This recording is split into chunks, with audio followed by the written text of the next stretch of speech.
1989년 6월 15일 항구 재개발 현장. 안전 담당자 한지우는 구조물의 치명적 균열을 발견한다. 하지만 회사의 압박과 가족을 위한 선택 앞에서 그는 보고를 미룬다. 오후 3시 구조물이 무너진다. 5명이 매몰된다. 그날 밤 잔해 속에서 들려온 목소리. 살려주세요. 박성규는 살아있었다. 항구 도시 외곽 철물 수리점 앞으로 빗줄기가 굵어졌다. 65세 한지우는 녹슨 셔터를 천천히 내리며 허리를 폈다. 관절이 뻐근했다. 5월의 장마는 유난히 길었다. 은퇴 후 이곳에서 보내는 나날은 조용했다. 과거를 묻고 살기엔 적당한 곳이었다. 한 사장님, 창고 좀 정리해 주실 수 있어요? 단골 김 사장이 낡은 금고를 트럭에서 내렸다. 표면엔 녹이 슬어 있었고 다이얼은 먼지투성이었다. 1980년대 제품으로 보였다. 비번 잊어버렸는데 안에 중요한 게 있대요. 열 수 있으면 열어주시고 안 되면 그냥 폐기해도 돼요. 지우는 금고를 살폈다. 어디서 나온 건데요? 아, 옛날 건설회사 창고 정리하다가 나왔어요. 폐업한 지 오래된 데라 주인도 모르겠고. 지훈의 손이 잠시 멈췄다. 건설회사요? 네, 항구 쪽에 있던 대한건설이요. 아시나요? 아니요, 잘 모르겠네요. 거짓말이었다. 지훈은 그곳에서 15년을 일했다. 내일까지 괜찮아요? 물론이죠. 천천히 하세요. 김 사장이 떠나고 지우는 금고를 창고로 옮겼다. 묵직했다. 한때 건설 현장에서 일했던 그에게도 이 무게는 만만치 않았다. 창고 한켠에 금고를 내려놓는 순간 오래된 기억이 스쳤다. 금속 냄새, 무너지는 소리, 그리고 묻혀버린 목소리들. 지우는 고개를 저었다. 괜한 생각이었다. 하지만 금고를 보는 순간부터 가슴 한켠이 불편했다. 30년 전의 불안이 되살아나는 느낌이었다. 저녁을 먹고 아들 준호에게서 전화가 왔다. 아버지, 이번 주말에 갈게요. 몸은 괜찮으세요? 괜찮다. 내일이나 신경 써. 병원은 다녀오셨어요? 지난주에 검사 받으신다고 하셨잖아요. 다음 주에 간다. 아버지, 미루시면 안 돼요. 제가 같이 갈게요. 괜찮다고 했잖아. 혼자 갈 수 있어. 아버지. 준호야, 나 바쁘다. 끊는다. 짧은 통화였다. 준호는 늘 바빴다. 회사 일로, 가족 일로. 지우는 아들에게 짐이 되고 싶지 않았다. 특히 요즘 같은 때는. 병원에서 폐암 가능성을 언급했을 때 지우는 아들에게 말하지 않기로 했다. 준호는 이제 막 승진했고 손자 학원비도 만만치 않았다. 밤 11시 지우는 다시 창고로 내려갔다. 잠이 오지 않았다. 요즘 들어 불면증이 심해졌다. 금고 앞에 쪼그리고 앉아 공구함을 열었다. 다이얼을 천천히 돌렸다. 한 바퀴, 두 바퀴. 귀를 금고에 가까이 댔다. 미세한 소리가 들렸다. 딸깍. 문이 열렸다. 안에는 장부 몇 권과 낡은 사진 한 장, 그리고 노란 봉투 하나가 있었다. 지우는 사진을 집어들었다. 순간 숨이 멎었다. 사진 속엔 젊은 시절의 지훈이 있었다. 30살 무렵 헬멧을 쓴 채 동료들과 함께 웃고 있었다. 건설 현장 배경이었다. 항구 재개발 현장. 그 옆엔 박성규도 있었다. 사고로 죽었다던 성규가. 그리고 이종민, 김철수, 최동혁. 모두 그날 죽었다던 사람들이었다. 손가락이 떨렸다. 사진을 뒤집었다. 볼펜으로 휘갈겨 쓴 날짜가 보였다. 1989년 6월 17일. 최종 확인. 지훈의 머릿속이 하얘졌다. 사고는 6월 15일이었다. 성규를 비롯한 5명은 그날 죽었다. 공식적으로는 이럴 리가. 사진이 손에서 떨어졌다. 가슴이 조여왔다. 지우는 떨리는 손으로 장부를 펼쳤다. 익숙한 필체였다. 당시 현장 소장 강태욱의 글씨였다. 이름들이 줄지어 있었다. 강태욱, 이종민, 박성규, 한지훈. 각 이름 옆엔 금액이 적혀 있었다. 강태욱 2억, 이종민 5천만 원, 한지훈 3천만 원. 처리 완료라는 도장이 찍혀 있었다. 다음 페이지에는 유족 보상금이라는 제목 아래 또 다른 명단이 있었다. 박미란, 김영숙, 최순자. 각각 5천만 원. 침묵 서약 완료. 지우는 손이 떨려 장부를 놓칠 뻔했다. 박미란. 지금 자신의 이웃이었다. 30년 동안 같은 동네에 살면서 그녀의 남편을 죽게 내버려둔 사실을 숨겨왔다. 봉투를 열었다. 안에는 메모지 여러 장이 있었다. 6월 15일 1507- 붕괴 발생. 매몰 5명 확인. 6월 15일 2230- 박성규 생존 확인. 처리 논의. 6월 16일 300- 최종 정리. 공식 사망자 2명으로 축소. 6월 17일- 생존자 없음 확인. 사진 촬영. 증거 보관. 마지막 메모에는 이렇게 적혀 있었다. 한지훈 - 안전 담당. 보고 지연. 공범. 입단속 필수. -T. 지우는 벽에 등을 기댔다. 숨이 가빠졌다. 30년 전 그날이 생생하게 떠올랐다. 1989년 6월 15일. 항구 재개발 현장. 지우는 안전 담당자였다. 그날 아침 7시 출근하자마자 지하 주차장 구조물 기둥을 점검했다. 순간 등골이 서늘해졌다. 기둥 3곳에서 균열이 발견됐다. 단순한 균열이 아니었다. 구조적 결함이었다. 지우는 즉시 현장 사무실로 달려갔다. 보고서를 작성하려던 순간 현장 소장 강태욱이 들어왔다. 한대리, 뭐하나? 소장님, 큰일 났습니다. 지하 기둥의 균열이. 강태욱은 보고서를 빼앗아 봤다. 얼굴이 굳었다. 이거 확실한 거야? 네, 제가 직접 확인했습니다. 당장 공사 중단하고 보강해야 합니다. 강태욱은 담배를 꺼내 물었다. 한참을 생각하더니 말했다. 한대리, 공사 일정 아는 거지? 내일까지 이 구역 마무리해야 돼. 시공사 사장님이 직접 오시기로 했어. 이거 보고하면 최소 한 달은 공사 중단이야. 하지만 이 정도 균열이면 언제 무너질지. 보강하면 되잖아. 오늘 밤에 긴급 보강하고 내일 검수받자.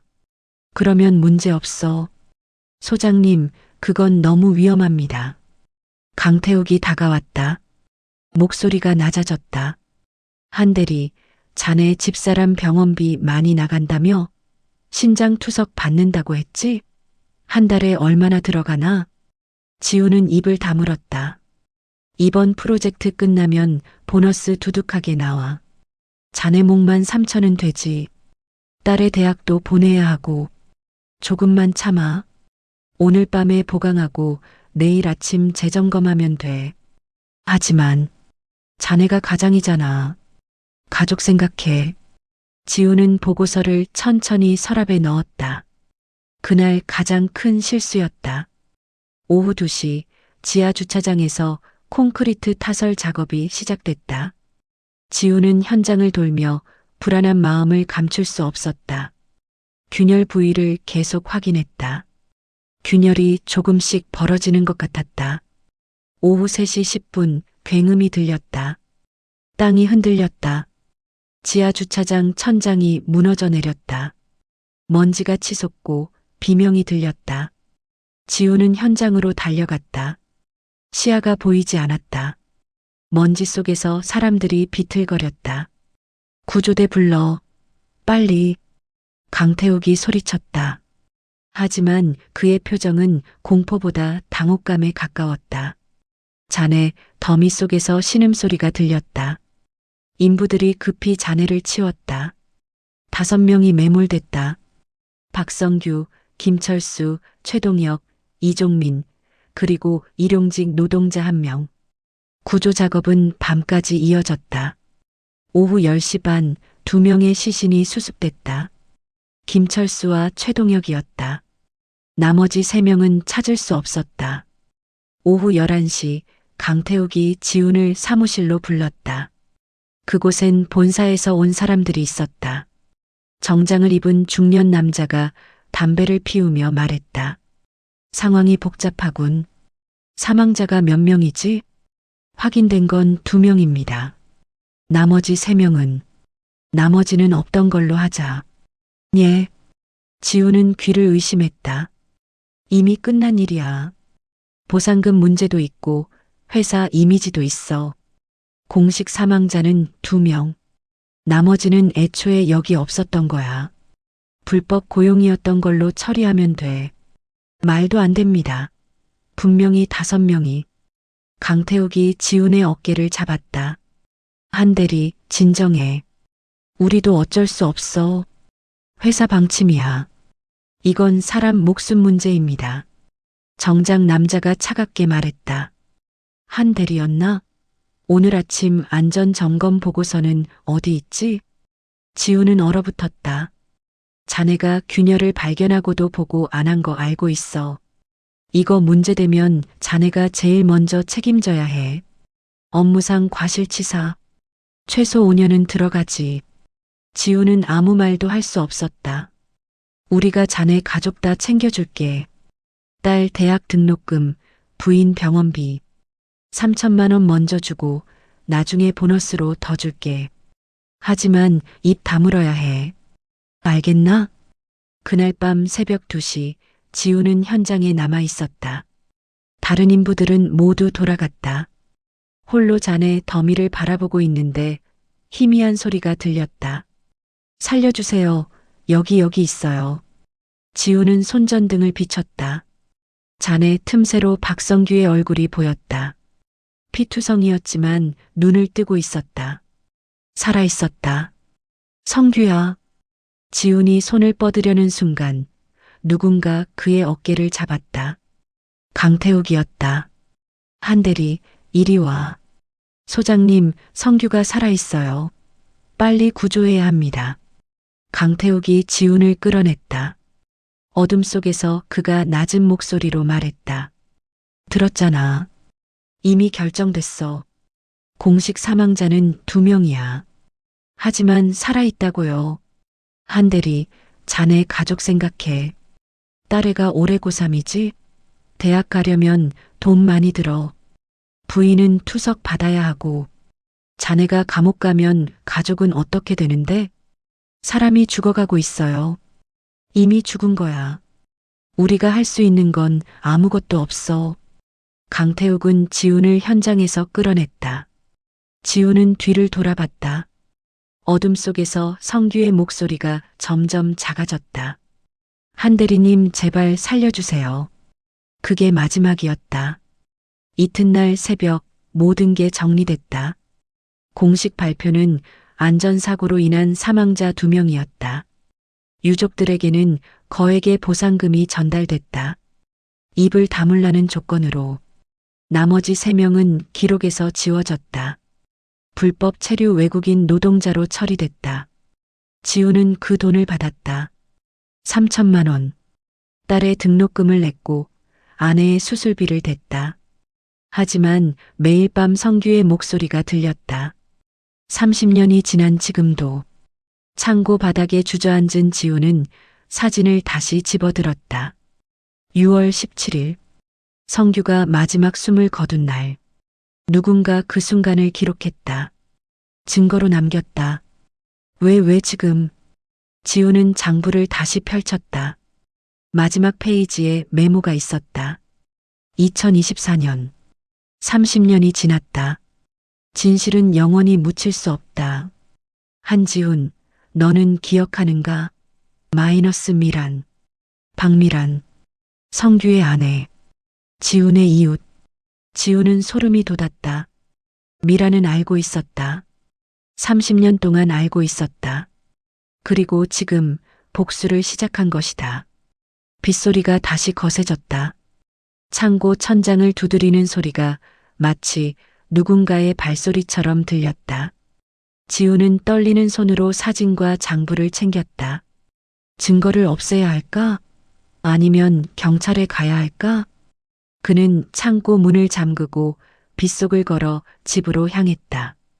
발걸음은 무거웠다. 오래 숨겨온 죄책감이 빗물처럼 온몸을 적셔왔다. 집에 도착해 옷을 갈아입었다. 침대에 누웠지만 잠들 수 없었다. 사진 속 성규의 얼굴이 자꾸만 떠올랐다. 그리고 묻혔던 목소리가 귓가에 맴돌았다. 한 대리님, 제발 살려주세요. 지훈은 이불을 덮었었다. 하지만 그 목소리는 사라지지 않았다. 30년 동안 그랬던 것처럼. 새벽 3시 지훈은 일어나 창문을 열었다. 비는 그쳤지만 항구에서 안개가 밀려왔다. 저 안개 속 어딘가에 아직도 성규가 있는 것만 같았다. 지훈은 주머니에서 사진을 꺼내 다시 들여다봤다. 이제 선택해야 했다. 진실을 밝히고 모든 걸 잃을 것인가, 아니면 계속 숨기고 살 것인가. 하지만 이미 누군가 알고 있었다. 박미란이. 그리고 이 금고를 지훈에게 보낸 것도 우연이 아니었다. 김 사장도 그녀의 사람일 것이다. 30년 전의 진실이 이제 깨어나고 있었다. 그리고 지훈은 도망칠 곳이 없었다. 전화벨이 울렸다. 새벽 3시 반. 누가 이 시간에? 지훈은 떨리는 손으로 전화를 받았다. 여보세요? 한지훈 씨. 낯선 여자 목소리였다. 하지만 어딘가 익숙했다. 누구십니까? 30년 전 약속 기억하시나요? 침묵의 대가로 돈을 받으셨죠. 지훈의 심장이 멎는 것 같았다. 이제 그 대가를 치를 시간입니다. 금고는 잘 받으셨죠? 당신이 박미란? 내일 오전 10시 항구공원 벤치에서 만나요. 혼자 오세요. 전화가 끊겼다. 지훈은 전화기를 움켜쥐고 주저앉았다. 30년 동안 숨겨온 비밀이 이제 그를 집어삼키려 하고 있었다. 항구공원 벤치. 안개가 자욱한 아침, 지훈은 약속 장소에 앉아 있었다. 손에 든 커피는 이미 식었다. 오전 9시 반. 약속 시간까지 30분이 남았다. 지훈은 주머니에서 사진을 꺼내 다시 들여다봤다. 6월 17일. 성규가 마지막 숨을 거둔 날. 어젯밤 거의 잠을 이루지 못했다. 눈을 감으면 성규의 얼굴이 떠올랐다. 잔해 속에서 손을 뻗던 그 모습. 지훈은 커피를 한 모금 마셨다. 쓰디쓴 맛이 입안을 채웠다. 멀리서 여자가 걸어왔다. 박미란이었다. 30년 전보다 훨씬 야위었지만 눈빛만은 선명했다. 그녀는 검은 코트를 입고 천천히 다가왔다. 지팡이를 짚고 있었다. 언제 다쳤을까? 지훈은 모르는 게 너무 많았다. 30년 동안 같은 동네에 살면서. 오랜만입니다, 한지훈 씨. 미라는 지훈 옆에 앉았다. 지훈은 입을 열지 못했다. 미라는 가방에서 보온병을 꺼내 따뜻한 차를 따랐다. 그녀의 손도 떨리고 있었다. 30년 동안 같은 동네에 살면서 한 번도 말하지 않으셨죠. 우리 성규가 어떻게 죽었는지. 미란 씨, 알고 계셨죠? 우리 성규가 사고 이틀 뒤까지 살아 있었다는 거. 지훈은 고개를 숙였다. 미란의 목소리는 떨리지 않았다. 오히려 너무 차분했다. 30년을 준비한 사람의 목소리였다. 금고 안에 든 장부 다 보셨죠? 사진도요. 어떻게 알았습니까? 미라는 차를 한 모금 마셨다. 한참을 침묵하더니 입을 열었다. 성규 유품 정리하다가 편지를 발견했어요. 사고 전날 밤 성규가 고향 친구에게 쓴 편지였죠. 붙이지 못한 채 로커에 남아 있었어요. 그 안에 이렇게 적혀 있었습니다. 현장 상황이 위험하다. 한지훈 대리가 균열을 발견했는데 소장이 공사를 강행한다. 내일 작업하기가 겁난다. 그 편지를 읽는 순간 모든 게 명확해졌어요. 지훈의 얼굴이 하얗게 변했다. 그날 밤 성규가 전화했을 때 목소리가 불안해 보였어요. 무슨 일 있냐고 물었더니 아무것도 아니라고 했죠. 그게 마지막이었어요. 다음 날 오후 회사에서 전화가 왔습니다. 사고가 났다고, 남편이 죽었다고. 미란의 목소리가 처음으로 떨렸다. 장례식장에서 강태욱이 찾아왔어요. 조의금 봉투를 건네며 말했죠. 유가족 보상금이 나올 겁니다. 5천만 원. 하지만 조건이 있습니다. 사고 경위에 대해 어떤 말도 하지 마세요. 회사도 어렵고 유족들도 어렵습니다. 서로 상처 주지 맙시다. 저는 그 돈을 받았어요. 2살배기 딸을 키워야 했으니까요. 지우는 아무 말도 하지 못했다. 그 뒤로 30년 동안 조사했습니다. 당시 현장에 있던 사람들을 찾아다니고 회사 내부 문서를 뒤졌죠. 퇴직한 인부들을 만나 술값 대주고 이야기를 들었어요. 그들 중 한 명이 말했습니다. 사고 다음 날 밤 잔해 속에서 신음소리를 들었다. 분명히 누군가 살아있었다. 그게 성규였어요. 미란는 가방에서 낡은 수첩을 꺼냈다. 제 조사 기록입니다. 30년치, 증언, 문서, 사진. 하지만 결정적 증거가 없었어요. 그러다 작년 대한건설 청산 작업 중에 금고를 발견했습니다. 폐업 처리하던 김 사장이 제게 연락했어요. 우리 성규 친구였거든요. 금고 안에 뭔가 있을 것 같다고. 그래서 나한테 보낸 겁니까? 네. 제가 김 사장에게 부탁했습니다. 당신에게 금고를 맡기라고. 당신이 직접 열어보길 바랐어요. 30년 전 그 죄책감을 다시 느끼길. 지훈의 주먹이 떨렸다. 분노인지 두려움인지 죄책감인지 알 수 없었다. 왜 경찰에 가지 않고? 증거가 부족했으니까요. 30년 전 일입니다. 공소시효도 지났고. 하지만 이제는 달라요. 기자 한 명이 그 자료를 찾고 있어요. 윤서아라는 사람입니다. 월간 시사저널 탐사 기자죠. 항구개발 붕괴 사고와 비자금 문제를 추적 중입니다. 제가 그녀에게 연락했습니다. 미란 씨, 제발. 제발이요? 미란이 처음으로 목소리를 높였다. 30년 동안 남편이 살아서 구조를 기다렸다는 걸 알면서도 입 다물고 산 게 누굽니까? 5천만 원 받고 침묵 서약서에 도장 찍은 게 접니다. 하지만 당신은 달라요. 당신은 그 자리에 있었어요. 성규의 목소리를 들었죠. 손을 뻗으면 닿을 거리에 있었어요. 그런데 돌아섰잖아요. 지우는 떨리는 목소리로 말했다. 나도 선택의 여지가 없었습니다.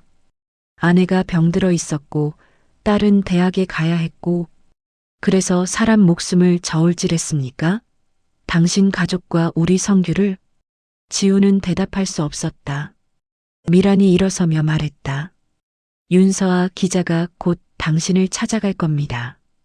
협조하시든 말든 당신 마음이에요. 하지만 진실은 밝혀질 겁니다. 강태욱도 당신도 모두. 미라는 돌아서서 걸어갔다. 안개 속으로 사라지는 그녀의 뒷모습을 보며 지우는 무너지는 기분이었다. 그날 오후 2시 윤서아 기자가 지훈의 수리점을 찾아왔다. 30대 초반으로 보이는 그녀는 노트북과 서류 가방을 들고 있었다. 날카로운 인상이었지만 눈빛은 진지했다.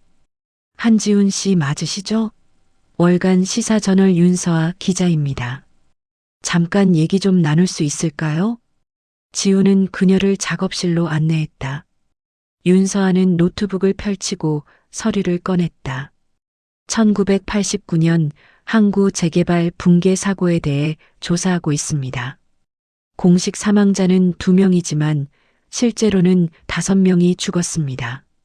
그중 1명은 박성규 씨. 사고 이틀 뒤까지 살아 있었다는 증언이 있습니다. 지훈의 손이 떨렸다.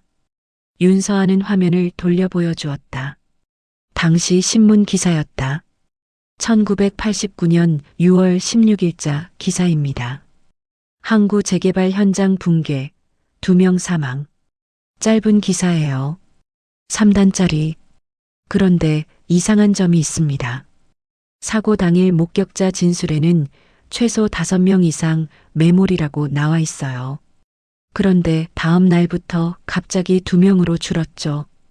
윤서아는 다른 서류를 펼쳤다. 그리고 사고 직후 15억 원의 비자금이 조성됐어요. 장부를 보면 명확합니다. 당시 현장 소장 강태욱, 지금은 태욱건설 대표죠. 그가 그 돈으로 회사를 키웠습니다. 현재 자산 규모만 500억 원이 넘어요. 서울 강남의 본사 빌딩을 소유하고 있고 최근 3년간 수주액이 1천억 원을 넘습니다. 윤서아는 장부 사본을 내밀었다. 이 장부에 한지훈이라는 이름이 있습니다. 당신이시죠? 당시 안전 담당자. 지훈은 고개를 돌렸다. 장부에 따르면 당신은 3천만 원을 받았습니다. 침묵의 대가로. 처리 완료라는 도장도 찍혀 있네요. 나가주시오. 한지훈 씨. 윤서아의 목소리가 부드러워졌다. 저는 당신을 비난하려는 게 아닙니다. 30년 전 상황을 이해합니다. 부인 병원비, 딸 학비. 선택의 여지가 없었겠죠. 저도 자료 조사하면서 알았어요. 당신 부인이 신부전증으로 일주일에 3번 투석 받았다는 것. 딸이 그의 고3이었다는 것. 월급만으로는 감당할 수 없었을 겁니다. 지우는 고개를 들었다. 윤서아가 말을 이었다. 하지만 이제 선택할 수 있습니다. 진실을 말할 수 있어요. 강태욱은 그 돈으로 떵떵거리며 살고 있고 희생자 가족들은 아직도 진실을 모릅니다. 박미란 씨 말고도 유족이 3명 더 있어요. 그들은 가족이 어떻게 죽었는지조차 모릅니다. 기사를 쓰면 내 가족은 어떻게 됩니까? 솔직히 말씀드리면 어려울 겁니다. 법적 책임까지는 아니더라도 사회적 비난은 받을 수 있어요. 아드님 직장 생활에도 영향이 있을 수 있고, 하지만 지금 말하지 않으면 평생 이 죄책감을 안고 사셔야 합니다. 윤서아는 노트북을 열었다. 제가 확인한 바로는 공식 사망자 2명 외에 3명이 더 있었습니다. 박성규, 이종민, 그리고 일용직 노동자 1명. 그중 박성규 씨는 사고 이틀 뒤까지 생존했고 현장에 있던 누군가가 그를 목격했습니다. 윤서아는 지훈을 똑바로 바라봤다. 그게 당신 아닙니까? 지훈은 떨리는 목소리로 물었다. 증거가 있습니까? 장부, 사진, 그리고 박미란 씨의 증언. 당시 현장 인부 3명의 진술도 확보했습니다. 그들은 모두 사고 다음 날 밤까지 잔해 속에서 신음소리를 들었다고 증언했어요. 그리고 1명은 이렇게 말했습니다. 한지훈 대리가 새벽에 현장에 혼자 있는 걸 봤다. 자네 쪽을 보고 있었다. 충분합니다. 그럼 나한테 왜 온 겁니까? 이미 다 아는데. 윤서아가 노트북을 닫으며 말했다. 진실은 단순히 사실의 나열이 아니기 때문입니다. 왜 그런 선택을 했는지, 그 뒤로 어떻게 살았는지가 중요해요. 독자들은 악인을 원하는 게 아닙니다. 진실을 원하죠. 저는 당신의 이야기를 듣고 싶습니다. 인간적인 이야기를. 만약 내가 거부한다면 기사는 씁니다. 당신 증언 없이도요. 하지만 그럼 당신은 영원히 공범으로만 남게 될 겁니다. 피해자도 증인도 아닌 그냥 돈 받고 입 다문 비겁한 사람으로요. 지우는 주먹을 쥐었다. 윤서아가 부드럽게 말했다. 한지훈 씨, 저도 아버지가 있습니다. 올해 69이세요. 평생 성실하게 사신 분이에요. 하지만 젊었을 때 한 번 실수하셨죠. 회사 돈을 빌려 썼다가 못 갚았어요. 결국 해고당했고 우리 가족은 힘든 시간을 보냈습니다. 하지만 아버지는 그 빚을 10년 동안 갚으셨어요. 이자까지 포함해서. 그리고 당당하게 사셨죠. 윤서아는 잠시 숨을 고르고 말을 이었다. 저는 그런 아버지가 자랑스럽습니다. 실수를 했지만 책임을 졌으니까요. 한지훈 씨, 당신에게도 그럴 기회가 있습니다. 30년 늦었지만 아직 늦지 않았어요. 윤서아가 일어서며 명함을 내밀었다. 사흘 드릴게요. 그때까지 연락 주세요. 기사 마감이 이번 주 금요일입니다. 만약 연락 안 주시면 제가 확보한 자료로만 기사를 씁니다. 그럼 당신은 변명할 기회조차 없어요. 윤서아가 떠나고 지우는 홀로 작업실에 앉아 있었다. 명함을 손에 쥔 채 오랜 시간 멍하니 창밖을 바라봤다. 해가 지고 있었다. 항구에 노을이 졌다. 지우는 휴대폰을 꺼내 아들 준호에게 전화했다. 하지만 통화 버튼을 누르지 못했다. 무슨 말을 해야 할까? 아들아, 아버지가 30년 전에 사람을 죽게 내버려뒀단다. 그 대가로 돈을 받았어. 너 대학 보낸 돈이 그거였어. 전화를 끊었다. 할 수 없었다. 그날 밤 지우는 장부를 불태우려 했다. 마당에 화로를 피우고 장부를 손에 들었다. 성냥을 그었다. 불꽃이 일었다. 하지만 장부에 가져다 대지 못했다. 성규의 얼굴이 떠올랐다. 잔해 속에서 손을 뻗던 그 모습. 한대리님 제발 살려주세요. 지우는 성냥을 떨어뜨렸다. 그리고 주저앉았다. 미안하다 성규야, 정말 미안하다. 30년 만에 처음으로 소리내어 울었다. 누구도 듣지 않는 밤 홀로 울었다. 한참을 울고 나서 지우는 화로를 끄고 장부를 집으로 가져왔다. 불태울 수 없었다. 그건 성규의 마지막 흔적이었다. 지워버릴 수 없었다. 침대에 누워 천장을 바라봤다. 윤서아의 말이 귓가에 맴돌았다. 30년 늦었지만 아직 늦지 않았어요. 정말 그럴까? 지금 진실을 말하면 뭔가 달라질까? 성규가 살아 돌아오는 건 아니다. 하지만 적어도 지훈 자신은 조금 가벼워질 수 있을까? 새벽 2시 잠들지 못하고 일어나 거실로 나왔다. 창문 너머로 항구가 보였다. 30년 전 그날도 이런 밤이었다.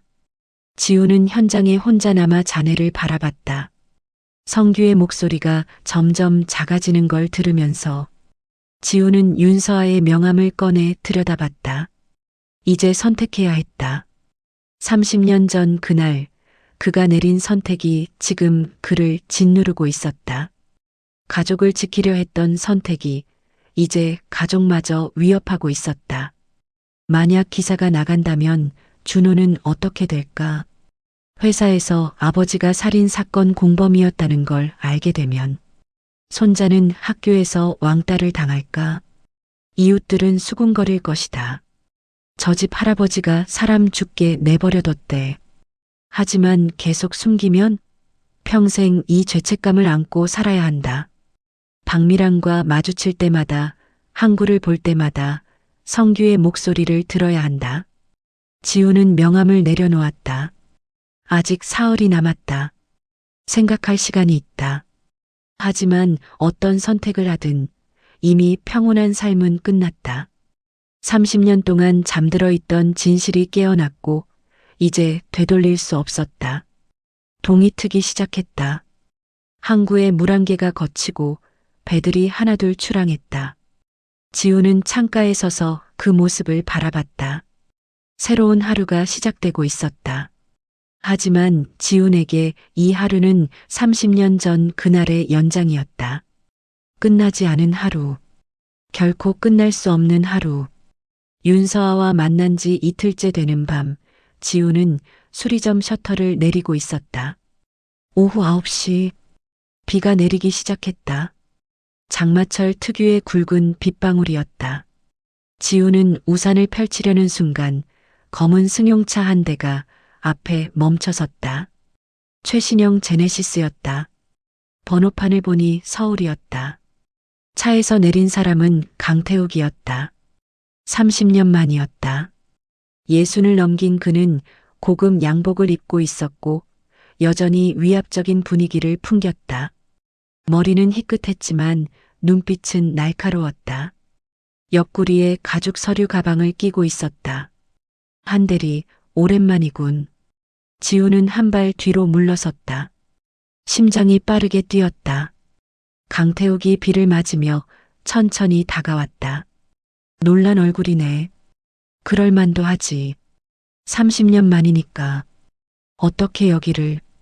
박미란 그 여자가 움직이는 거 알고 있어. 윤서아 기자도. 자네 만났다며? 이틀 전에. 지우는 식은땀이 났다. 어떻게 알았습니까? 세상이 좁아. 특히 우리 업계는. 윤서아 기자가 내 회사 주변을 맴돌더군. 취재원들한테 물어보고. 귀는 밝아야지 이 바닥에서 살아남으려면. 강태욱이 가방에서 서류 봉투를 꺼냈다. 두툼했다. 들어가서 얘기하지. 비 맞으면서 할 얘기는 아니고. 지우는 망설였다. 하지만 강태욱은 이미 작업실 문을 밀고 들어갔다. 마치 자기 집인 양. 어쩔 수 없이 따라 들어간 지우는 불을 켰다. 강태욱은 익숙하게 의자를 끌어당겨 앉았다. 봉투를 테이블에 놓고 주변을 둘러봤다. 여기서 사는구만. 소박하네. 나쁘지 않아. 조용하고. 무슨 일로 오셨습니까? 강태욱은 봉투를 두드렸다. 2억입니다. 현금. 그리고 금고 돌려주시죠. 박미란 그 여자가 자네한테 보낸 거. 무슨 소리. 한대리 정신 차리게. 강태욱의 목소리가 낮아졌다. 그날 일은 아무도 몰라야 합니다. 30년 동안 잘 묻어뒀잖아. 왜 지금 와서 파헤치려고 해? 자네한테 좋을 게 하나도 없어. 지우는 봉투를 바라봤다. 강태욱이 말을 이었다. 자네 아들 한준호.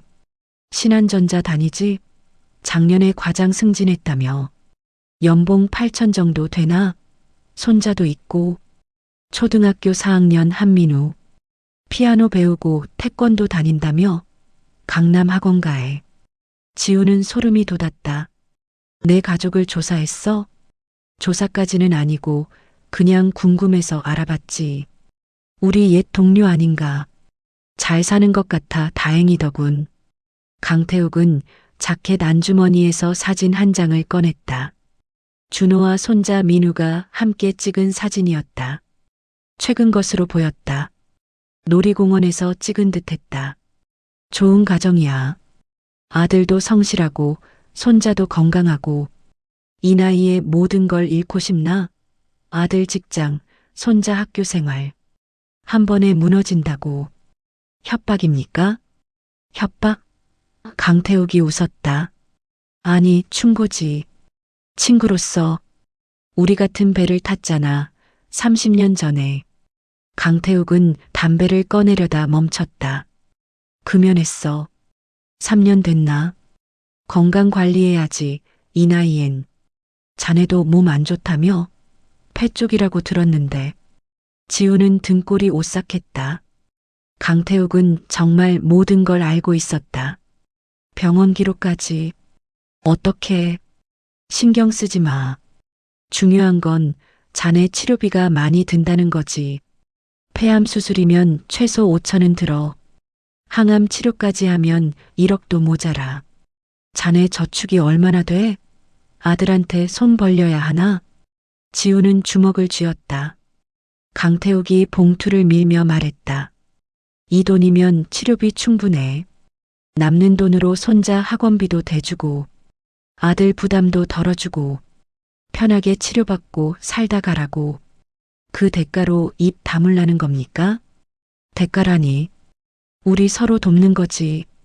강태욱이 몸을 앞으로 기울였다. 한대리, 솔직히 말하자고.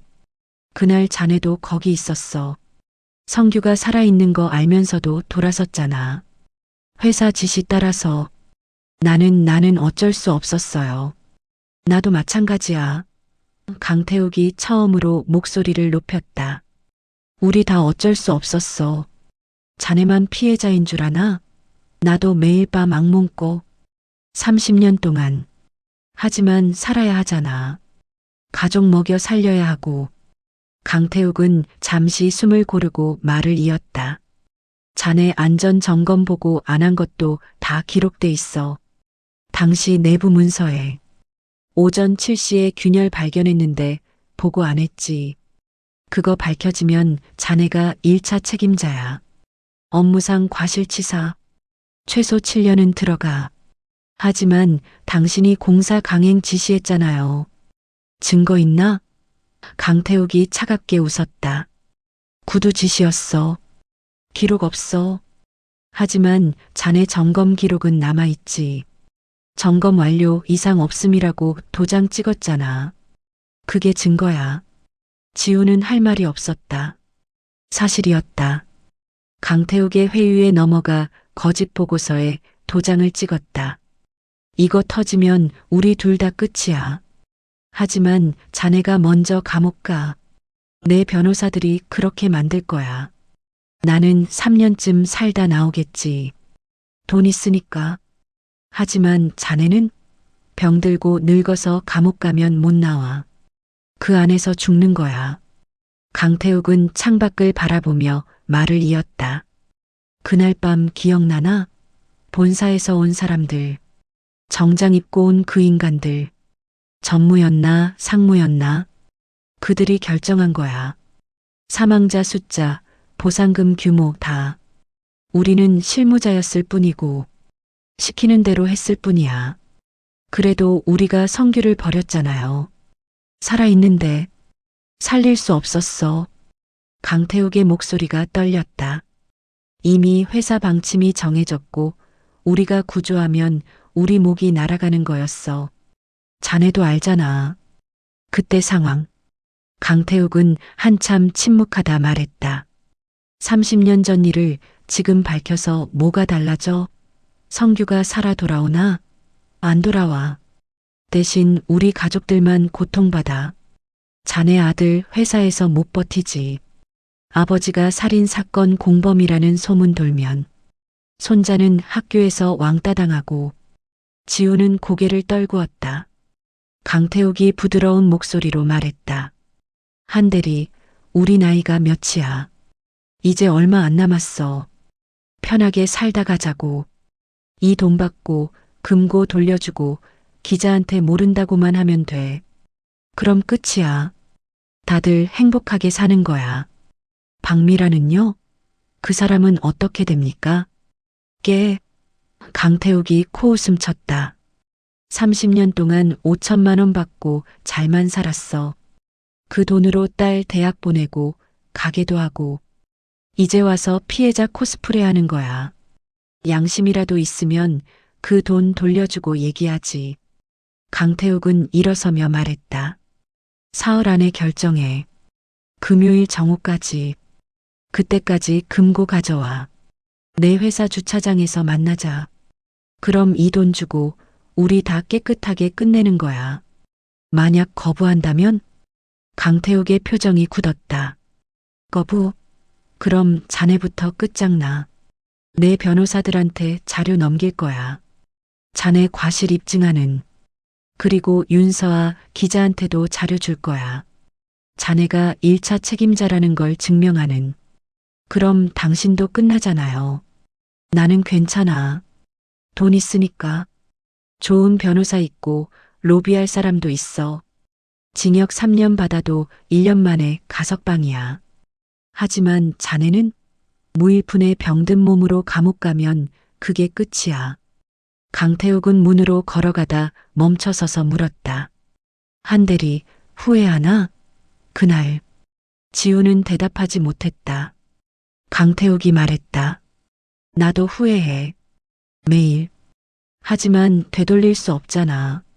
그래서 앞만 보고 살았어. 회사 키우고 돈 벌고 가족 잘 먹여 살리고 그게 내가 할 수 있는 속죄야. 자네도 그래야 해. 성규 목소리는 안 들립니까? 밤마다 강태욱의 얼굴이 일그러졌다. 잠시 침묵이 흘렀다. 들려. 30년 동안 매일 밤. 하지만 익숙해졌어. 살려면 익숙해져야 해. 자네도 익숙해질 거야. 아니, 이미 익숙해졌잖아. 30년 동안 잘만 살았으면서 왜 지금 와서 양심 찾는 척해? 강태욱은 문을 열었다. 비가 더 세차게 내리고 있었다. 우리는 같은 편이야, 한대리. 30년 전에도 지금도. 그걸 잊지 마. 금요일 정오까지 기다릴게. 차가 떠나고 지우는 홀로 봉투를 바라봤다. 손이 떨렸다. 봉투를 열었다. 현금 다발이 빼곡했다. 2억. 새 지폐였다. 10,000원권으로 꽉 차 있었다. 지우는 한 다발을 집어들었다. 돈 냄새가 났다. 이 돈이면 수술비 걱정 없다. 항암 치료도 받을 수 있다. 준호에게 손 안 벌려도 된다. 그 순간 성규의 목소리가 들렸다. 한대리님 제발 살려주세요. 지우는 돈을 봉투에 다시 넣었다. 하지만 봉투를 밀쳐내지는 못했다. 시선이 봉투에서 떨어지지 않았다. 돈과 양심 사이에서, 가족과 진실 사이에서, 생존과 구원 사이에서 지우는 다시 한번 갈림길에 섰다. 30년 전 그날처럼 밤 11시 지우는 집으로 돌아왔다. 봉투는 가방에 넣어왔다. 숨기려고, 아니 나중에 결정하려고. 일단 가져온 것뿐이라고 자신을 속였다. 준호에게서 전화가 왔다. 아버지, 건강검진 결과 나왔어요? 지우는 잠시 망설였다. 서랍에는 폐암 의심 소견서가 있었다.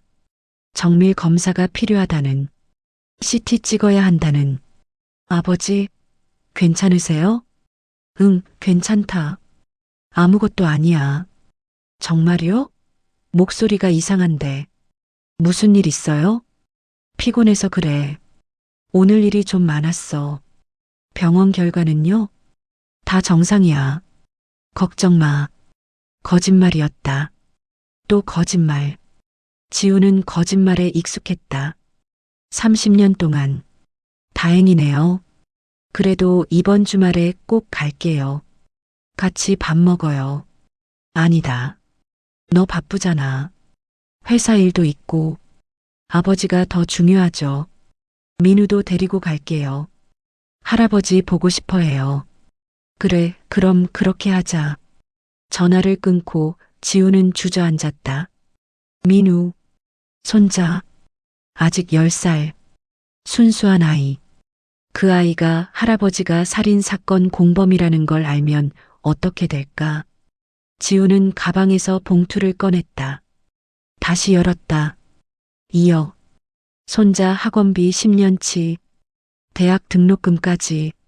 하지만 윤서아의 말이 떠올랐다. 30년 늦었지만 아직 늦지 않았어요. 당신은 변명할 기회가 있습니다. 그리고 박미란의 말도. 당신은 그 자리에 있었어요. 성규의 목소리를 들었죠. 손을 뻗으면 닿을 거리에. 지우는 봉투를 침대 밑에 밀어 넣었다. 보이지 않는 곳에. 결정을 미뤘다. 내일 생각하자. 모레 생각하자. 금요일까지 사흘 남았다. 하지만 밤새 잠들지 못했다. 누우면 성규의 얼굴이 떠올랐다. 잔해 속에서 손을 뻗던 그 모습. 그리고 강태욱의 말도 맴돌았다. 우리는 같은 편이야. 같은 편. 정말 그럴까?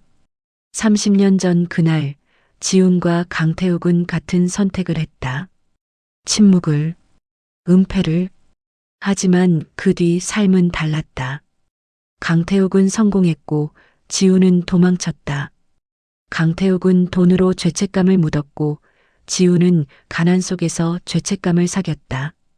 새벽 4시 지우는 일어나 거실로 나왔다. 창밖으로 항구가 보였다. 비는 그쳤지만 안개가 자욱했다. 30년 전 그날 밤처럼 지우는 윤서아의 명함을 꺼냈다. 그리고 침대 밑 봉투를 다시 꺼냈다. 테이블 위에 나란히 놓았다. 2가지 선택지, 진실과 돈, 양심과 가족, 구원과 생존. 명함을 보면 성규의 얼굴이 떠올랐다. 봉투를 보면 민우의 얼굴이 떠올랐다.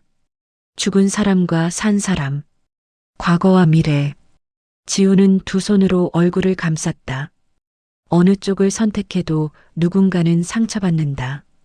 어느 쪽을 선택해도 지운 자신은 고통받는다. 그게 30년 전 선택의 대가였다. 동이 트기 시작했다. 목요일 아침, 윤서아의 마감까지 하루 남았다. 강태욱의 시안까지 이틀 남았다.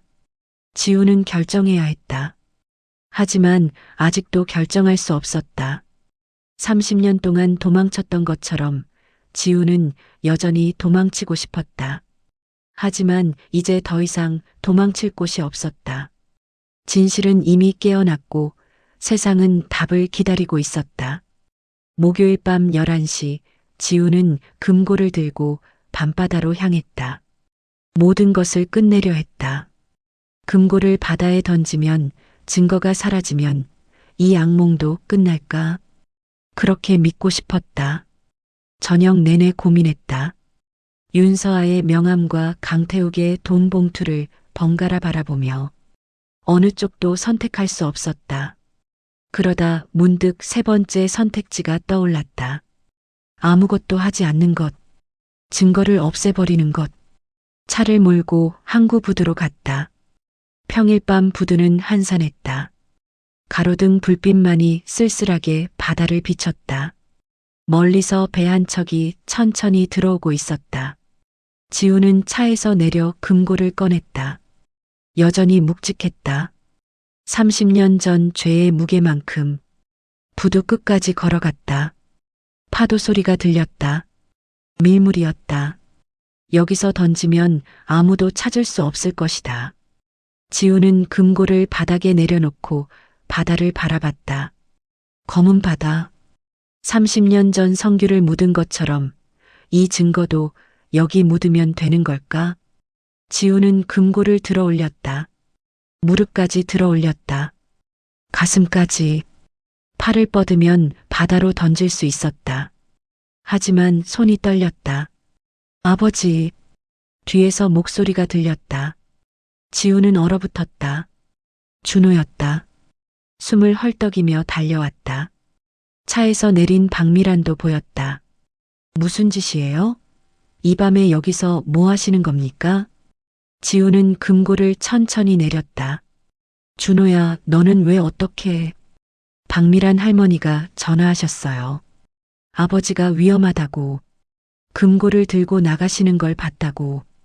저 급하게 차 몰고 왔어요. 미란이 천천히 다가왔다. 지팡이를 짚으며. 한지훈 씨, 증거를 없애려 하셨군요. 지우는 대답하지 못했다. 미란이 말을 이었다. 30년 전에도 그랬죠. 성규를 묻고 장부를 감추고 입을 다물었죠. 이제 또 묻으려는 겁니까? 미란 씨, 저는 30년을 기다렸어요. 진실이 밝혀지길. 하지만 당신은 여전히 도망치려 하시는군요. 준호가 다가와 아버지 어깨를 잡았다. 아버지, 무슨 일이에요? 박할머니가 무슨 말씀하시는 거예요? 30년 전이 뭡니까? 지우는 힘이 빠져 주저앉았다. 차가운 콘크리트 바닥이었다. 준호도 옆에 무릎을 꿇었다. 아버지, 말씀해 주세요. 제가 도울 수 있어요. 한참의 침묵이 흘렀다. 파도 소리만 들렸다. 지훈이 떨리는 목소리로 입을 열었다. 준호야, 30년 전 일이다. 지훈은 과거를 털어놓기 시작했다. 1989년 6월 15일 안전 담당자로 근무하던 항구 재개발 현장. 아침 7시 출근하자마자 발견한 구조물 균열. 심각한 구조적 결함이었다. 즉시 보고해야 했어. 공사를 중단해야 했지. 하지만 현장 소장 강태욱이 막았어. 공사 일정이 빠듯하다고, 내일까지 이 구역을 마무리해야 한다고. 준호는 숨을 죽이고 들었다. 강태욱이 말했어. 한대리, 자네 집사람 병원비 많이 나간다며? 이번 프로젝트 끝나면 보너스 두둑하게 나와. 나는 그 말에 넘어갔어. 보고서를 서랍에 넣었지. 지훈의 목소리가 떨렸다. 오후 3시 10분 구조물이 무너졌어. 굉음과 함께 땅이 흔들렸고 먼지가 치솟았어. 5명이 매몰됐다. 박성규, 김철수, 최동혁, 이종민, 그리고 일용직 노동자 1명. 5명이요? 하지만 뉴스에서는 공식 사망자는 2명이야. 회사에서 그렇게 정리했어. 나머지 3명은 기록에서 지워졌지. 불법 체류 외국인 노동자로 처리됐어. 미란이 지팡이를 꽉 쥐며 말했다. 그중 1명이 우리 성규였어요. 지우는 고개를 끄덕였다. 사고 다음 날 밤 나는 현장에 남아 있었어. 혼자. 다른 사람들은 다 돌아갔고 잔해를 정리하고 있는데 희미한 소리가 들렸어. 지우는 눈을 감았다. 그날 밤이 생생했다. 살려주세요. 여기 있어요. 성규의 목소리였어. 나는 손전등을 비췄어. 잔해 틈새로 성규의 얼굴이 보였어. 피투성이었지만 눈을 뜨고 있었어. 살아있었어. 그럼 구조하셨어야죠. 준호의 목소리가 떨렸다. 그러려고 했어. 지훈이 얼굴을 손으로 가렸다. 손을 뻗었어. 성규도 손을 뻗었어. 거의 닿을 뻔했지. 하지만 그때 강태욱이 나타났어. 뒤에서 내 어깨를 잡았어. 지훈은 숨을 고르고 말을 이었다. 한대리, 이리 와. 강태욱이 나를 끌어냈어. 들었잖아. 이미 결정됐어. 공식 사망자는 2명이야. 내가 항의하자 그가 말했어. 자네 가족 생각해. 딸의 올해 고3이지? 부인은 투석 받아야 하고. 자네가 감옥 가면 가족은 어떻게 되는데? 그래서요? 준호가 물었다. 나는 지훈의 목소리가 끊어졌다. 나는 돌아섰다. 성규의 목소리를 들으면서도 한대리님 제발 살려주세요라고 외치는데도 나는 돌아서서 걸어 나왔어. 미란이 눈물을 닦았다. 그게 성규가 마지막으로 본 모습이었어요. 등 돌리고 걸어가는 당신의 뒷모습. 지우는 고개를 들 수 없었다. 이틀 뒤 6월 17일 새벽. 성규는 숨을 거뒀어요.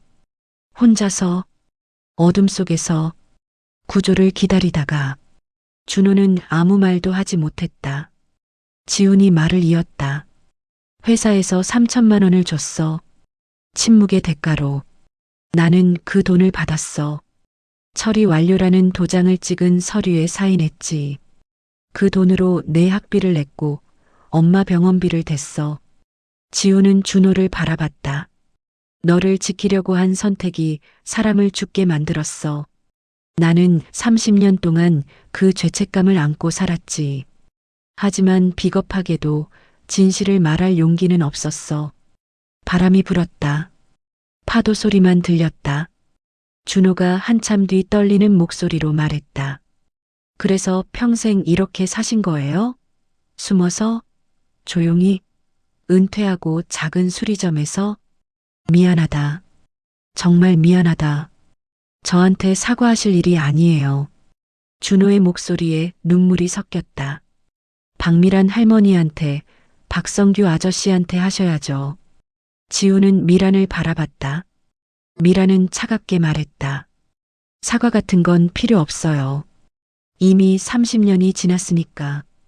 다만 진실만 원해요. 세상이 알기를. 우리 성규가 어떻게 죽었는지. 지우는 눈물을 흘렸다. 30년 만에 처음으로 아들과 성규의 아내 앞에서 우는 모습을 보였다. 나는 비겁했어. 가족을 지킨다는 명분으로 사람을 죽게 내버려뒀어. 그리고 30년 동안 그 죄책감을 혼자 사겼지. 하지만 이제 더 이상 못 견디겠다. 준호가 금고를 가리켰다. 저기 안에 증거가 있어요? 장부, 사진, 메모. 다 있어. 30년 전 진실이 다 담겨 있지. 그걸 없애려고 바다에 던지려 하신 거예요? 지우는 고개를 끄덕였다. 증거가 없으면 모든 게 끝날 줄 알았어. 윤서아 기자도 강태욱도 다 포기할 거라고. 준호가 일어나 금고를 들어 올렸다. 묵직했다. 하지만 준호는 양손으로 꽉 잡았다. 안 돼요. 준호야. 이거 없애면 아버지는 평생 도망자로 사는 거예요. 30년도 모자라서 또 30년을 숨어 사시려고요? 죽을 때까지 악몽 꾸면서요? 하지만 이게 드러나면 너도 민우도. 저는 준호의 목소리가 단호했다. 저는 그런 돈으로 자란 게 아니었으면 좋겠어요. 사람 목숨값으로 받은 학비로 대학 간 게 아니었으면 좋겠어요. 준호야, 넌 몰라. 세상이 얼마나 냉정한지. 내 회사에서 이 사실을 알면. 그럼 회사 그만둘게요. 준호가 눈물을 닦았다. 명예고 뭐고 다 포기할 수 있어요. 하지만 아버지가 비겁한 사람이었다는 건 받아들이기 싫어요. 지우는 아들을 바라봤다. 준호의 눈에도 눈물이 고여 있었다. 아버지, 제가 아버지를 존경한 건 성공해서가 아니에요. 묵묵히 일하시고 가족을 사랑하셨기 때문이에요. 하지만 지금 이 모습은 이건 제가 아는 아버지가 아니에요. 미란이 조용히 말했다. 한지훈 씨, 마지막 기회예요. 스스로 진실을 밝히세요. 아니면 제가 윤서아 기자한테 모든 걸 말할 거예요. 어차피 증거는 사본이 있으니까. 지우는 깨달았다. 도망칠 곳이 없다는 것을. 진실은 이미 밖으로 나왔고 이제 선택만 남았다는 것을. 비겁하게 끌려가느냐 아니면 용기 있게 걸어가느냐. 이제 끝내세요, 아버지. 준호가 손을 내밀었다. 바른 방법으로. 늦었지만 아직은 늦지 않았어요. 지우는 떨리는 손으로 금고를 받았다. 무거웠다. 하지만 바다에 던질 수는 없었다. 준호가 맞았다. 이건 도망이었다. 또 다른 비겁함이었다. 30년 전 선택의 반복이었다. 같이 가요, 아버지. 집으로. 그리고 내일 기자한테 전화하세요. 진실을 말하세요. 너희들이 고통받을 텐데. 괜찮아요. 준호가 아버지 어깨에 손을 얹었다. 저희는 감당할 수 있어요. 민우한테도 제가 설명할게요. 할아버지가 잘못했지만 이제 바로잡으려 하신다고. 민우가 이해할까? 당장은 힘들겠죠. 학교에서도 힘들 거예요. 하지만 시간이 지나면 이해할 거예요. 할아버지가 용기 있는 분이었다고. 지우는 준호의 손을 잡았다. 아들의 손이 따뜻했다. 30년 만에 처음으로 의지할 수 있는 손이었다. 미란이 다가왔다. 한지훈 씨, 저는 당신을 용서할 수 없어요. 아마 평생. 하지만 당신이 진실을 말한다면 그것만으로도 의미가 있어요. 성규가 어떻게 죽었는지 세상이 알게 되니까. 미란 씨 정말 미안합니다. 사과는 법정에서 하세요. 그리고 성규 무덤 앞에서. 세 사람은 부두를 떠났다. 준호가 금고를 들고 지훈이 천천히 걸었다. 미라는 지팡이를 짚으며 뒤따랐다. 차로 돌아가는 길 준호가 물었다. 이제 어떻게 하실 거예요? 지훈은 주머니에서 윤서아의 명함을 꺼냈다. 해야 할 일을 하겠다. 30년 늦었지만. 강태욱은요? 2억 준다고 했죠? 돌려줘야지. 그 돈은 내 것이 아니야. 성규의 목숨값이야. 준호가 운전대를 잡으며 말했다. 내일 같이 갈게요. 윤서아 기자 만날 때 혼자 가시면 안 돼요. 고맙다 아들. 그리고 준호가 잠시 망설이다 말했다. 아버지, 전 아버지가 자랑스러워요. 지금 지우는 눈물을 닦았다. 비겁한 사람이 무슨. 아니에요. 30년 동안 죄책감 안고 사신 것도 이제 진실을 말하려는 것도 다 용기예요. 늦었지만 하시잖아요. 차가 출발했다. 뒷좌석에 탄 미란이 창밖을 바라보며 말했다. 성규야, 이제 곧이야. 진실이 밝혀질 거야. 30년 기다렸잖아. 조금만 더 기다려. 집으로 돌아가는 길, 지우는 창밖을 바라봤다. 어둠이 걷히고 있었다. 동쪽 하늘이 희미하게 밝아지기 시작했다. 새벽이 오고 있었다. 30년 만에 처음으로 지우는 도망치지 않기로 했다. 준호의 옆에 앉아 금고를 무릎에 올리고 지우는 깨달았다. 진짜 가족을 지키는 방법은 거짓말이 아니라 진실이었다는 것을, 진짜 용기는 숨는 게 아니라 마주하는 것이었다는 것을. 집에 도착해 준호가 금고를 안전하게 보관했다. 내일 이거 들고 기자님 만나러 가요. 그래야겠지. 자, 이제 주무세요. 내일 긴 하루가 될 거예요. 지우는 침대에 누웠다. 피곤했다. 하지만 마음은 이상하게 가벼웠다. 30년 동안 짊어진 짐을 조금 내려놓은 기분이었다. 그날 밤 지우는 오랜만에 깊이 잠들었다. 악몽도 없었다. 성규의 목소리도 들리지 않았다. 대신 꿈속에서 성규를 봤다. 젊은 시절 모습 그대로. 성규가 웃으며 말했다. 한대리님 괜찮아요. 이제 괜찮아요. 30년 만에 처음으로 평온한 밤이었다. 비록 내일 폭풍이 몰아칠 것을 알면서도, 하지만 이번에는 도망치지 않을 것이다. 이번에는 맞서 싸울 것이다. 진실로. 금요일 아침 9시 지우는 준호와 함께 윤서아의 사무실을 찾았다. 금고를 들고 30년의 비밀을 담은 금고를. 월간 시사저널 편집부는 낡은 건물 4층에 있었다. 엘리베이터 문이 열리자 바쁜 사무실 풍경이 보였다. 기자들이 전화하고 키보드를 두드리고 서류를 뒤적이고 있었다. 윤서아는 구석 책상에 앉아 있었다. 지훈과 준호를 보자 놀란 표정을 지었다. 한지훈 씨 오실 줄 몰랐는데요. 약속 시간 지났습니다. 죄송합니다. 지훈은 금고를 조심스럽게 그녀 책상에 올렸다. 묵직한 소리가 났다. 주변 기자들이 힐끗 쳐다봤다. 아드님이신가요? 네. 같이 오고 싶다고 해서. 준호가 고개를 숙였다. 윤서아는 회의실로 그들을 안내했다. 작은 공간이었지만 조용했다. 문을 닫자 바깥 소음이 차단됐다. 앉으세요. 세 사람이 테이블에 앉았다. 윤서아는 금고를 열었다. 장부와 사진, 메모들을 하나하나 확인했다. 가끔 중요한 부분에 포스트잇을 붙였다. 대단한 자료네요. 이 정도면 충분합니다. 결심하셨군요. 윤서아가 지훈을 바라봤다. 네, 모두 말씀드리겠습니다. 30년 전 진실을. 윤서아는 녹음기를 테이블 중앙에 놓았다. 노트북도 열고 카메라도 설치했다. 영상도 찍겠습니다. 기사에 쓸 거예요. 괜찮으시죠? 네. 시작하기 전에 말씀드릴게요. 이 인터뷰가 나가면 한지훈 씨 인생이 완전히 바뀝니다. 사회적 비난, 법적 문제, 가족에 대한 영향. 각오되셨습니까?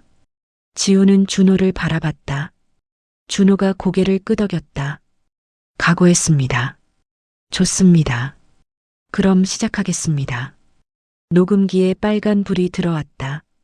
윤서아가 물었다.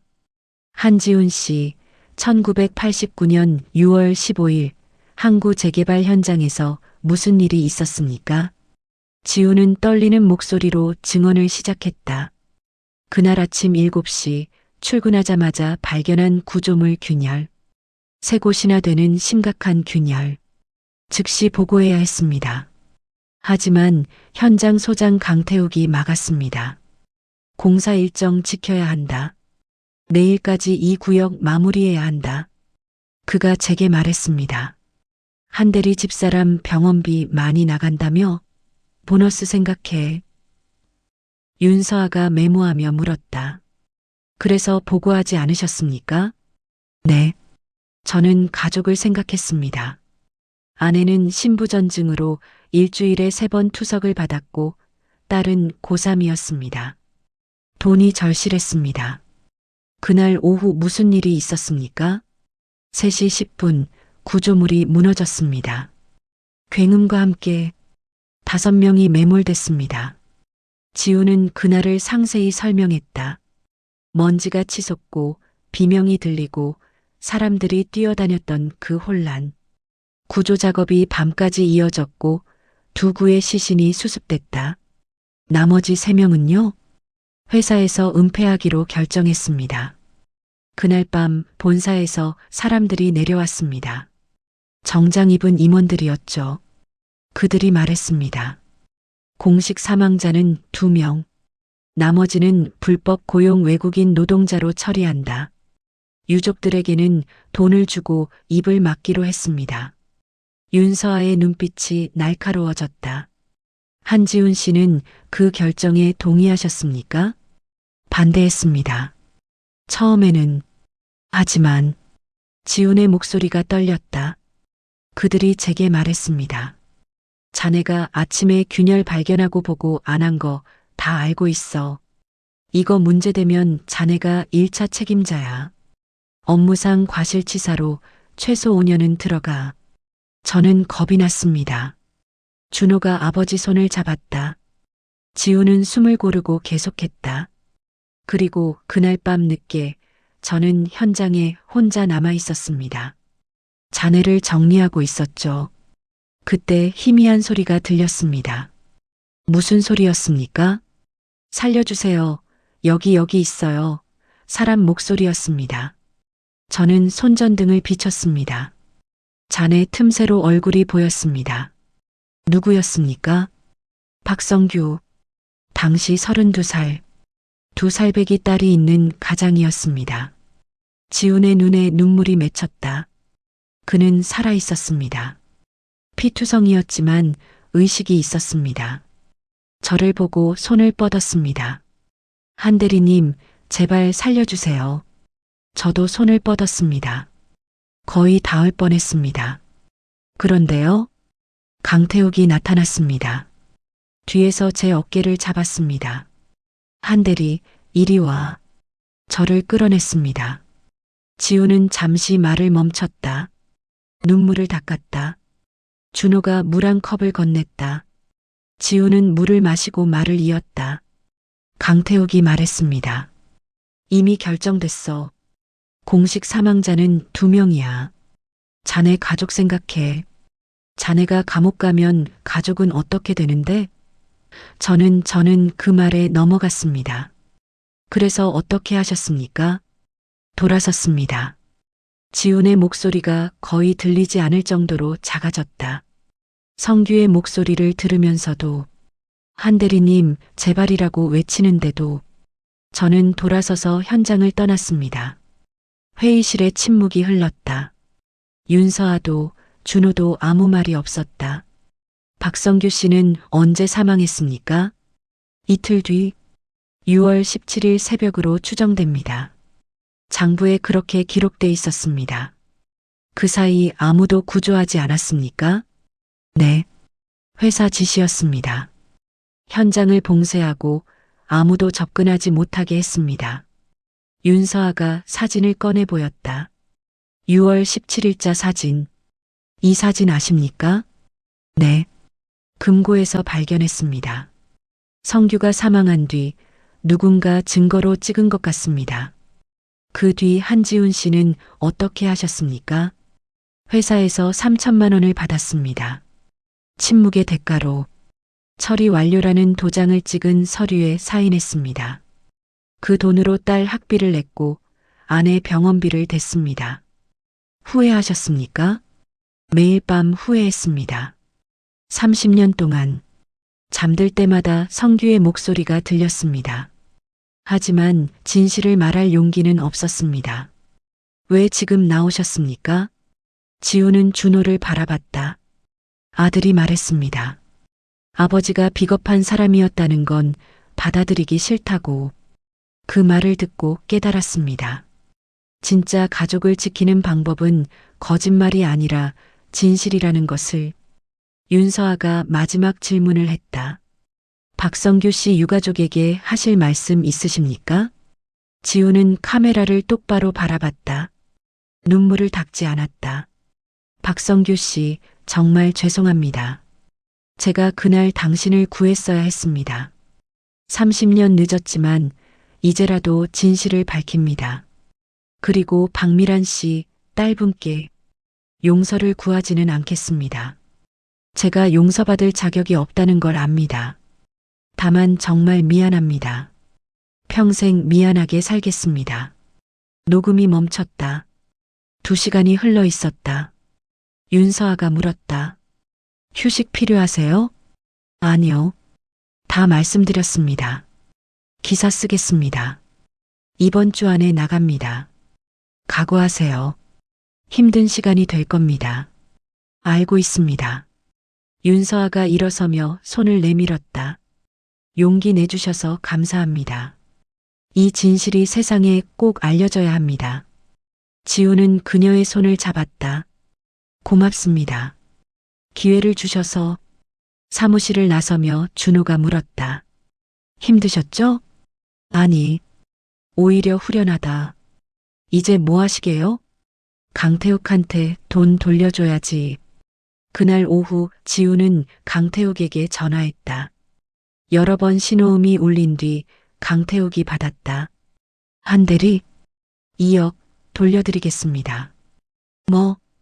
강태욱의 목소리가 높아졌다. 무슨 소리야? 윤서아 기자한테 다 말했습니다. 금고도 넘겼고 인터뷰도 했습니다. 전화 너머로 무언가 깨지는 소리가 들렸다. 강태욱이 소리쳤다. 한대리, 미쳤나? 무슨 짓이야? 우리 다 끝장나? 이미 끝난 겁니다. 30년 전에. 이제야 정리하는 거죠. 자네 인생 끝난 거 알지? 아들 직장도 손자 학교도 다 끝이야. 그건 제가 감당할 일입니다. 한대리. 강태욱의 목소리가 떨렸다. 우리 같은 편이잖아. 30년 동안 함께 비밀 지켜왔잖아. 왜 이러는 거야? 우리는 같은 편이 아니었습니다. 당신은 그 돈으로 성공했고 저는 죄책감 속에서 숨어 살았죠. 이제 각자 책임질 시간입니다. 전화가 끊겼다. 지우는 봉투를 택배로 강태욱 회사에 보냈다. 2억 그대로. 받는 사람란에 태욱건설 대표 강태욱이라고 적었다. 주말이 지나고 월요일 아침 윤서아의 특종 기사가 온라인에 올라왔다. 월간 시사저널 웹사이트 메인에 대문짝만하게 30년 묻힌 진실 마이너스 항구 붕괴 사고에 은폐된 생존자. 기사는 상세했다. 1989년 6월 15일 사고 경위, 비자금 15억 원의 흐름, 강태욱이 그 돈으로 키운 태욱건설, 공식 기록에서 지워진 3명의 희생자. 그리고 사고 이틀 뒤까지 살아있었던 박성규의 이야기. 한지훈의 증언도 상세히 실렸다. 균열을 발견하고도 보고하지 않은 안전 담당자. 성규를 발견하고도 버린 남자. 3천만 원을 받고 30년간 침묵한 공범. 하지만 윤서아는 공정했다. 지훈의 상황도 설명했다. 병든 아내, 학비 걱정, 회사의 압박, 그리고 30년 동안의 죄책감과 최근의 고백. 조회수가 폭발했다. 1시간 만에 10만, 점심때 50만, 저녁에 100만을 넘겼다. 댓글이 쏟아졌다. 인간 쓰레기들, 살인자, 양심도 없나, 강태욱 사형시켜라. 하지만 일부는 달랐다. 한지우는 그래도 고백했다. 30년 죄책감 안고 산 것도 처벌, 용기 있는 선택. 저녁 뉴스가 사건을 다뤘다. 앵커가 심각한 표정으로 보도했다. 30년 전 항구 재개발 사고의 충격적 진실이 밝혀졌습니다. 공식 사망자는 2명이었지만 실제로는 5명이 희생됐고 그중 1명은 이틀 동안 살아있었지만 방치됐습니다. 강태욱의 사진이 화면에 떴다. 태욱건설 본사 건물도. 당시 현장 소장이었던 강태욱 씨는 현재 자산 500억 원대의 건설업자로 성장했습니다. 검찰은 긴급 수사에 착수했습니다. 그날 오후 5시 강태욱은 회사 건물에서 나오다 체포됐다. 수십 명의 기자가 몰려들었다. 카메라 플래시가 터졌다. 강태욱 대표, 30년 전 사건에 대해 할 말은? 비자금은 어디서 나온 겁니까? 박성규 씨를 방치한 게 사실입니까? 강태욱은 고개를 숙인 채 경찰차에 올랐다. 한때 성공한 건설업자는 이제 범죄 용의자였다. 저녁 뉴스는 연일 사건을 보도했다. 재벌 건설업자의 숨겨진 과거, 비자금으로 키운 기업, 30년 전 생존자를 버린 범죄. 전국적 분노가 일었다. 청와대 국민청원 게시판에 항구 붕괴 사고 철저한 수사 청원이 올라왔다. 하루 만에 10만 명이 동의했다. 화요일 지훈도 경찰서를 찾았다. 자진 출석이었다. 준호가 함께 갔다. 한지훈 씨 앉으세요. 형사가 서류를 펼쳤다. 공소시효 확인했습니다. 업무상 과실치사는 10년 이미 지났습니다. 법적 처벌은 불가능합니다. 하지만 참고인 조사는 받으셔야 합니다. 조사는 4시간이나 걸렸다. 지우는 성실히 답했다. 모든 것을 기억나는 대로. 당시 현장 배치도를 그리고 관련자 명단을 작성하고 시간대별 상황을 설명했다. 강태욱 씨와 공모했습니까? 공모라기보다는 회사 방침을 따랐습니다. 저도 강태욱도. 하지만 박성규 씨를 방치한 건 강태욱 씨 지시입니까? 네. 하지만 저도 동의했습니다. 제가 구조를 포기한 겁니다. 형사는 고개를 끄덕이며 기록했다. 오후 3시 조사가 끝났다. 경찰서를 나서자 기자들이 몰려들었다. 누군가 정보를 흘린 것이다. 카메라 플래시가 터졌다. 한지훈 씨, 30년 동안 왜 침묵하셨습니까? 박성규 씨 유가족에게 할 말은? 강태욱과 공모한 겁니까? 후회하십니까? 지우는 멈춰섰다. 준호가 말리려 했지만 지우는 고개를 저었다. 카메라를 똑바로 바라봤다. 후회합니다. 매일 30년 동안. 하지만 되돌릴 수는 없습니다. 다만 이제라도 진실을 밝혔습니다. 법적 처벌을 피하려는 겁니까? 아닙니다. 공소시효가 지났다는 건 변명이 아닙니다. 제가 한 일은 용서받을 수 없습니다. 박성규 씨와 유가족분들께 진심으로 사죄드립니다. 그럼 왜 지금 나온 겁니까? 더 이상 숨어 살 수 없었습니다. 그리고 제 아들이 말했습니다. 정직하게 살자고. 늦었지만 따르기로 했습니다. 기자들이 더 질문하려 했지만 준호가 아버지를 차로 안내했다. 그날 저녁 준호 회사 인사팀장에게서 전화가 왔다. 한 과장, 당분간 휴직하는 게 어떻겠습니까? 회사 이미지 때문에 언론 보도도 있고. 준호는 담담히 대답했다. 알겠습니다. 사직서 내겠습니다. 사직까지는 그냥 휴직만. 괜찮습니다. 제 결정입니다. 아버지 혼자 두고 싶지 않습니다. 한 과장, 신중하게 생각해 보세요. 커리어가 감사합니다. 하지만 결정했습니다. 전화를 끊고 준호가 말했다. 아버지, 저 괜찮아요. 미안하다, 내 인생까지. 아니에요. 제 선택이에요. 아버지가 용기 내셨는데 저도 책임져야죠. 일주일이 지났다. 강태욱 구속 기소됐다. 업무상 과실치사, 증거인멸, 뇌물공여 혐의였다. 변호인단을 꾸렸지만 증거가 너무 명확했다. 그날 오후 박미란이 지훈의 집을 찾았다. 초인종을 눌렀다. 지훈은 문을 열고 그녀를 맞았다. 들어오시겠습니까? 아니요. 밖에서 얘기해요. 당신 집에는 못 들어가겠어요. 두 사람은 집 앞 작은 공원 벤치에 앉았다. 한참 침묵이 흘렀다. 미란이 먼저 입을 열었다. 기사 봤어요. 당신 증언. 영상도 봤고요. 30년 만에 처음으로 알았어요. 우리 성규가 어떻게 죽었는지, 이틀 동안 살아서 구조를 기다렸다는 걸. 미란의 목소리가 떨렸다. 이제야 성규가 편히 쉴 수 있겠네요. 30년 동안 억울하게 묻혀 있었는데 진실이 밝혀져서 그것만으로도. 그녀의 눈에 눈물이 고였다. 지훈도 눈시울이 붉어졌다. 용서는 못해요. 아마 평생. 당신이 그날 성규를 구했다면 우리 딸은 아버지와 함께 자랄 수 있었어요. 결혼식에 아빠가 있었을 거고 나는 30년을 혼자 살지 않았을 거예요. 정말 죄송합니다. 하지만 미란이 눈물을 닦았다. 진실을 말해줘서 고맙습니다.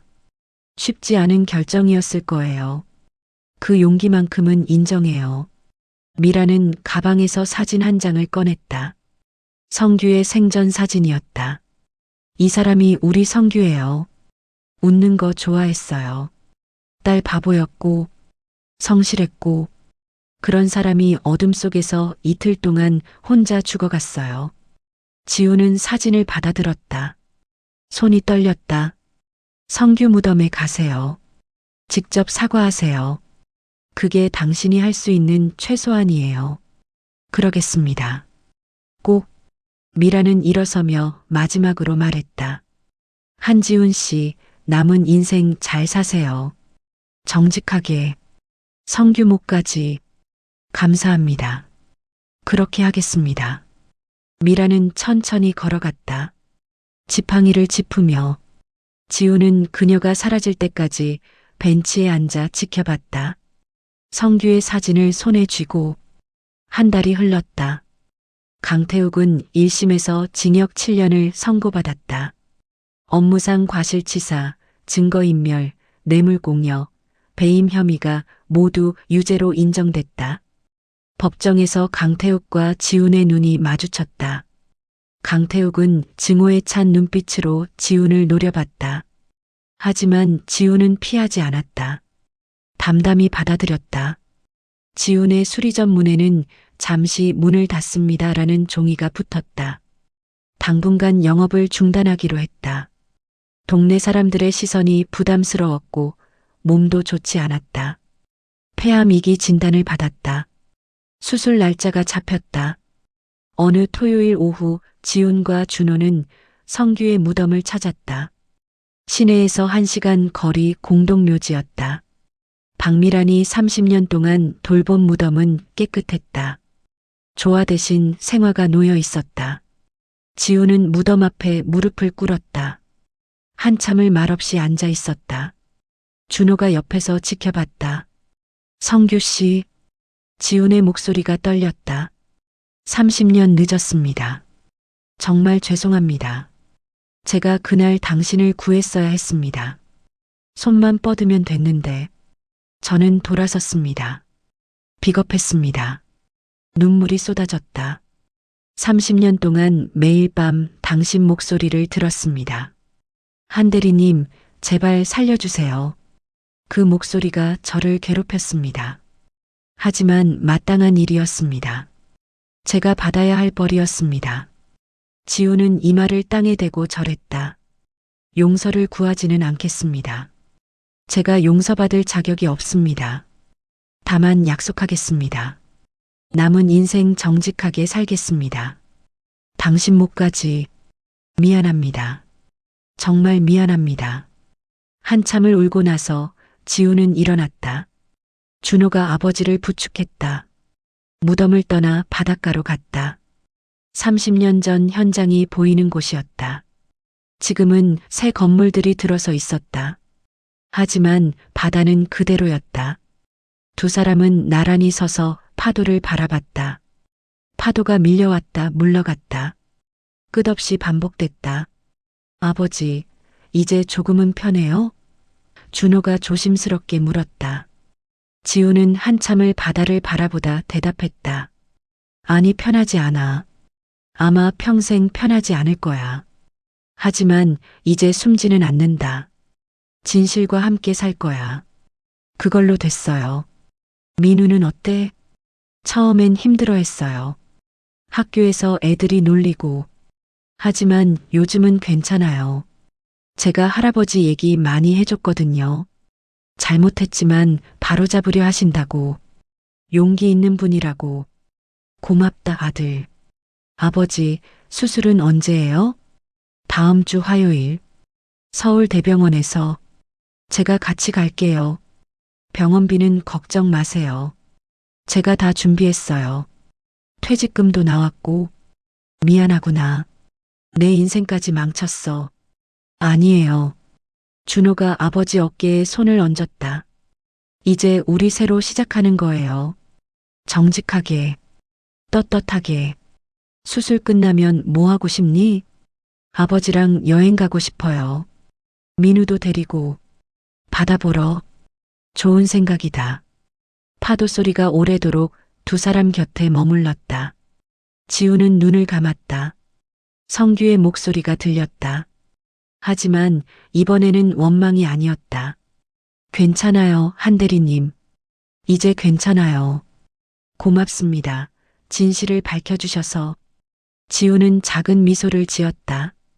용서받을 자격은 없지만 적어도 진실을 말했다. 30년 늦었지만, 그걸로 충분하지 않지만 그게 그가 할 수 있는 전부였다.